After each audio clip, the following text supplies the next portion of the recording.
Death's Premonitions. One of the bleakest theories says the visions aren't warnings at all, but death's own way of playing with its victims. Across 6 films spanning from 2000 to 2025, no character or official source ever definitively explains who or what causes the premonitions, leaving the franchise's central mystery wide open. Directors Zach Lipovsky and Adam Stein, who helmed Final Destination Bloodlines, told IO9 they personally believe death itself sends the premonitions because it gets bored and wants to have fun, giving survivors just enough information to escape so it can kill them later in more elaborate ways, though they stress this is their theory rather than canon. This metaphor appears in discussions of the franchise, with director Adam Stein describing death's behavior as like a cat playing with its toy. In Final Destination 2, Kimberly's pigeon vision pushes her to sprint toward Nora and Tim, shouting about pigeons, which causes Tim to run at the birds, triggering the crane operator to drop a glass pane that crushes him instantly. This sequence is packed with omens, including pigeons hitting windows, a skull-like shadow on Tim's face, and caution signs, reinforcing the idea that death plants clue that lure characters into lethal chains of events rather than saving them. In The Final Destination, Nick gets an updated mall vision that corrects his earlier assumptions, which fans point to as death actively editing his foresight to push him back into harm's way. This theory could be true because it explains why premonitions often backfire and why death's design seems more like a cruel game than a fixed law, turning the entire franchise's premise into something far darker than audiences initially assumed.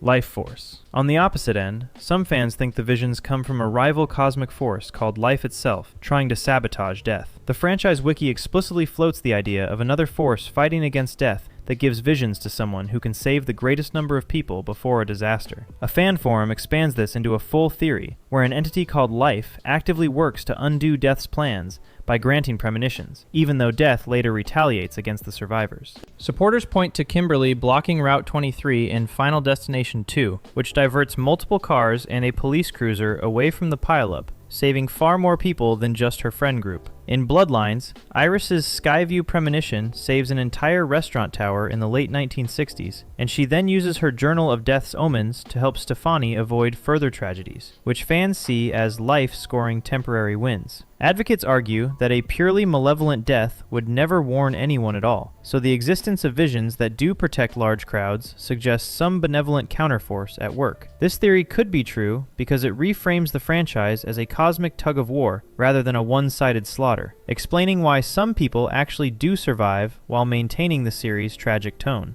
Psychic Gift. A more grounded explanation drops cosmic forces entirely and says Alex, Kimberly, and the others are just psychics in the right or wrong place. The franchise wiki calls psychic ability the most plausible reason for premonitions, framing them as rare but natural ESP triggered by trauma or looming disaster. Fan discussions list being born psychic as a first theory, comparing the visionary's detailed foresight to an extreme version of deja vu. One user suggests Bludworth himself might be the most gifted psychic in the series, explaining his uncanny knowledge of death's rules without making him supernatural. Horror analysis channels highlight subtle foreshadowing around Alex Browning, including room decor, dreams, and anxiety, as hints of latent clairvoyance ignited by Flight 180. This theory could be true because it keeps death impersonal while attributing the visions to human minds briefly peeking behind the curtain, and psychic phenomena have never been definitively disproven in the franchise's universe, making it one of the most scientifically plausible explanations.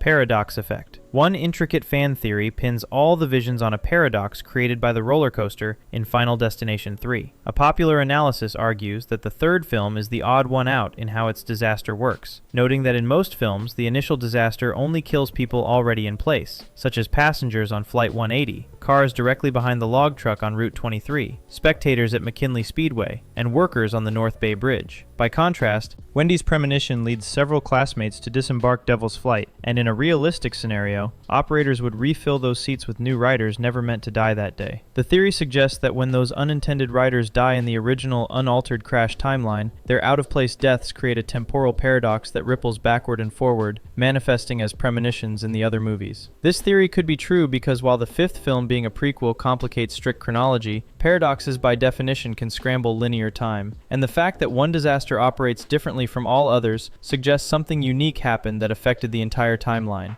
Vision relay. Another fan-favorite idea turns the premonitions into a deadly relay passed from one protagonist to the next. A theory breakdown summarizes that the vision gift is passed on at the moment of a visionary's death to someone physically nearby. In this reading, the fifth film's twist is crucial, because when Sam Lawton and Molly Harper board Volay Flight 180, Sam's impending death on the plane lets him hand off the vision to Alex Browning, who then experiences the classic first film premonition. Fans extend the chain by suggesting Alex's eventual off-screen death between the first and second films could pass the ability to Kimberly Corman, and Kimberly's later fate might link to Wendy Christensen in the third film, creating a hidden lineage between supposedly unrelated characters. Supporters point to the stylistic similarity of vision sequences, including slowed sound, zoom-ins on mechanical details, and recurring audio cues. As evidence, everyone is tapping into the same channel that changes owners over time. This theory could be true because Bloodlines directly shows Iris's visions being inherited by her granddaughter Stefani decades later, establishing that premonition abilities can transfer between people and giving precedent to the relay concept.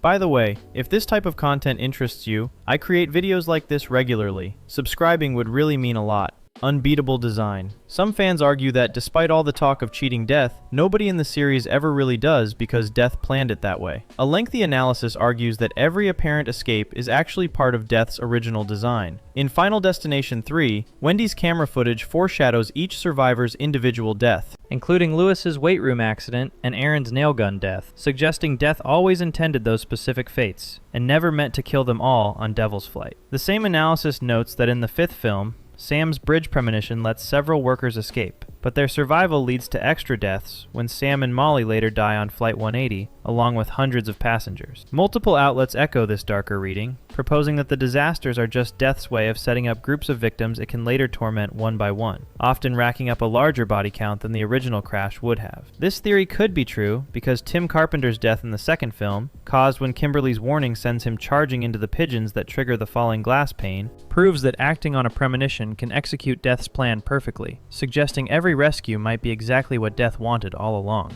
Bludworth's role. No character inspires more theories than William Bludworth, the coroner who might be Death, a psychic, or something even stranger. Played by Tony Todd, he physically appears in 4 films total, including Bloodlines, making him the franchise's most consistent recurring character. In the first film, he casually explains Death's list and the idea that survivors will die in the order they would have died on Flight 180, despite having no logical way to know such metaphysical rules. The second film shows him greeting Kimberly by name without introduction and unveiling the new life concept, implying insider knowledge about how to beat death that no one else had. The fifth film escalates things when he tells the North Bay Bridge survivors they can escape by killing someone and taking their remaining years, introducing the controversial life for a life rule. A long-standing theory argues Bludworth is Death in human form, pointing to his omniscient tone and his line about not making the rules but just cleaning up the mess. This theory could be true because Bloodlines reveals Bludworth was a Skyview Tower survivor in the 1960s, yet he appears unchanged decades later and possesses knowledge no ordinary human should have, suggesting he gained supernatural abilities or became something more than human after cheating Death himself. Failed loopholes. Closely tied to Bludworth is the theory that every supposed cheat code, including new life, killing, and skipping the order, is either a trap or at best a dangerous gamble.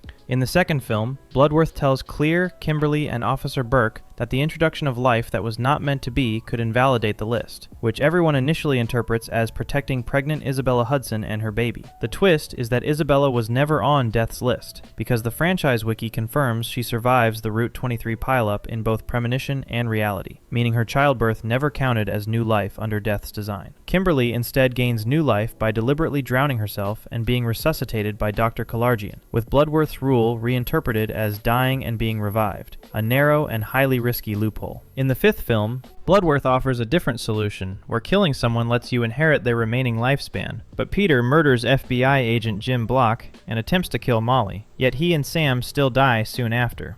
This theory could be true because multiple outlets note that none of these methods produce confirmed long-term survivors on screen until Bloodlines retroactively names Kimberly and Burke as rare exceptions, suggesting the rules work inconsistently and might have hidden conditions that Bludworth either doesn't know or deliberately conceals. Skyview Connection. Bloodlines has sparked a huge theory that every disaster ultimately traces back to one tower restaurant that never fell. The film opens in the late 1960s with Iris Campbell's premonition at the Skyview Tower, a high-rise restaurant whose structural failure would have killed everyone inside, but she warns the crowd and prevents the collapse. Over decades, Iris documents ominous death's omens in a scrapbook, tracking how Skyview survivors and their descendants are picked off in bizarre accidents, and the film shows clippings and drawings that reference a plane, a log truck, a roller coaster, and other imagery tied to Flight 180, the Route 23 crash, and later films. An editorial argues Skyview is the true origin point, proposing that by saving an entire tower of people, Iris forced death to radically adjust its design, leading indirectly to all the later mass casualty set pieces fans know. The theory posits that while protagonists aren't themselves Skyview descendants, at least one should have died in the tower bloodline is present on each doomed vehicle or location. This theory could be true because the visual evidence in Iris's scrapbook directly references disasters from later films, and while the directors state named victims aren't related to previous survivors, they don't rule out the broader connection that Skyview bloodlines could be present among unnamed background victims, leaving the door open for the theory. Infinite loop. Put everything together and you get the biggest theory of all, that the franchise is one giant closed loop that can never really end. The fifth film reveals in its final minutes that it's a prequel where Sam and Molly board Flight 180 and die in the explosion that opens the first film, apparently closing the loop on Death's sequence of events. Articles on this twist note how it retroactively ties the bridge collapse to Flight 180, implying that Death's design isn't a straight line, but a circle where new survivors get fed back into older disasters. Bloodlines then expands the timescale by showing Iris's Skyview premonition decades earlier, with her survivor descendant Stefani inheriting the visions and omens, suggesting the cycle has been running far longer than the original 5 films implied. The premonition theory and various analyses argue that if Sam's vision passes to Alex and Iris's to Stefani, the franchise depicts only one iteration of an eternal loop where each act of survival seeds the next catastrophe. This theory could be true because fan-compiled timelines point to comics and novels that hint the cycle has played out across centuries, and the fact that the 5th film literally sends characters back to the beginning while Bloodlines extends the timeline backward suggests the franchise is intentionally structured as a never-ending cycle, where Death's design constantly resets and repeats. If you found this worthwhile, consider subscribing so you never miss future uploads. Thanks for watching.